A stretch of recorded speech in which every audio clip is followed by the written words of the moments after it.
Hey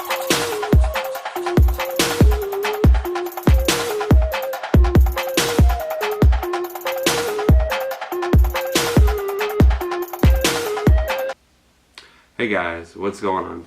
So today's Monday, time for a Motivational Monday. Couple of announcements or updates. I did miss Friday's video. I was busy doing some family stuff, getting ready for Father's Day weekend. Also, happy Father's Day to all you fathers out there. Hope you guys enjoyed it, have had your fun with your families. So let's get into today's Motivational Monday. So what we're going to be talking about is over the next couple of Mondays, I'm going to be going over motivation, what it is, how it works, how to get motivated and take action, and how to stay motivated for the long run. So it's going to be kind of like a 3-part series. The first thing I want to talk about is what it is and how it works. And what is motivation? Motivation at its core is basically you overcoming the sense of, I don't want to do this portion anymore, I want to move and make a change over here. So the pain of not doing it becomes less or greater than the pain of doing it. And for example, as if you're overweight and you're sitting on the couch and you're self-loathing and your confidence level is low, eventually the pain of not going to the gym and working out and getting in shape becomes more than the pain of sitting on the couch and watching TV and eating Doritos and just not caring about your health.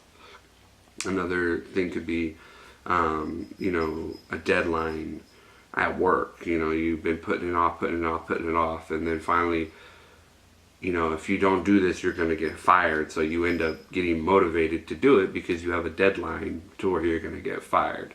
There's lots of other examples I can use, but that's basically what motivation is at its core. It's you getting to a point where you say, you know what, doing this is better than doing nothing, or vice versa, or whatever it is that your change or motivation or thing that you have to do. Not have to do, it's what you're wanting to do.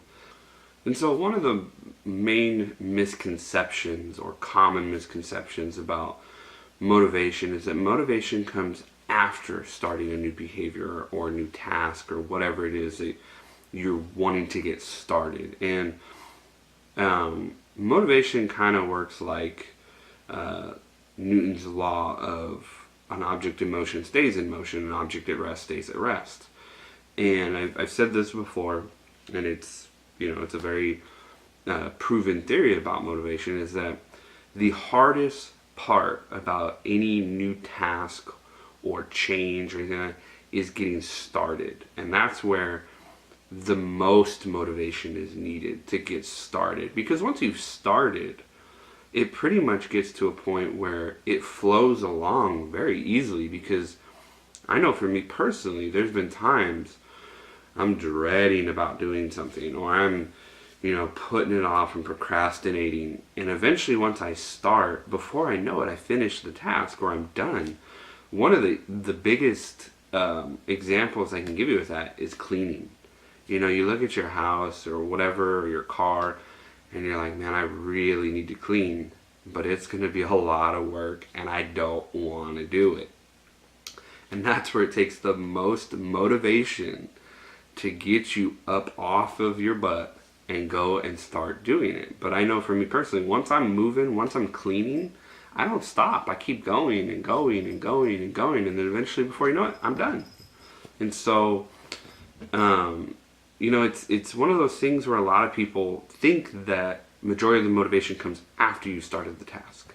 And it's a backwards way of thinking, but if you actually look at it and think about it from what I just explained, you'll realize that, that is where most of the motivation comes from. That is most of the initial force to get things moving. So a perfect example is, another one, if you want to use a physical example, is say you have a big boulder and the boulder is not moving, obviously, but there's a hill behind it, and if you get that boulder moving just a little bit, it'll start rolling down that hill, and before you know it, it'll be at the bottom of the hill. It's the same as with doing things in your life. Sometimes you just got to get in front of that boulder and give it just a little bit of push. And it's the same with the things in your life. Say you want to go and lose 30 pounds or 20 pounds, or say you want to go start, making YouTube videos, or say you want to start making music or something. All you do sometimes is just give that boulder a little push, and before you know it, that thing's just speeding down the hill. And you're like, man, why did it take me so long to push that boulder? So what I want to do for like a motivational task of the week this week is I want you to find something in your life that you've been procrastinating on. Something that you've been thinking that, man, this is going to be a lot of work. I don't want to do it right now. And I want you to think about how easy it would be to just start it and get that motivation going. Give that boulder a push. Look at the things in your life that you think that you can go over to that boulder of your life and push it and get it rolling. And then, before you know it, it's going to be like, wow, why did I wait so long to do that? So that's what I want you guys to do this week. I want you to go out, find something that you can start. And maybe it's something simple. Maybe it's something as simple as, going and washing your car. Or, calling up someone and making amends with them that you haven't, talked to in a while, because that's going to be a lot of work, Or it could be as simple as something as, finding a new job, or starting something new that you've been wanting to do for a while, like a new hobby or something. So that's what I got for you today. If you come back next Monday, we're going to talk about, let me see, it's going to be about how to get motivated and take action. So if you guys liked the video, give it a thumbs up. Comment below what you think, if you want to share what your boulder is going to be. Or even just comment below with something for us to talk about. I'd love to engage with you guys. I thank you guys for coming back. If you're a first timer, welcome. Thank you. Subscribe, come back to the channel and watch some more stuff. But more importantly, I hope you all have a wonderful day, and God bless.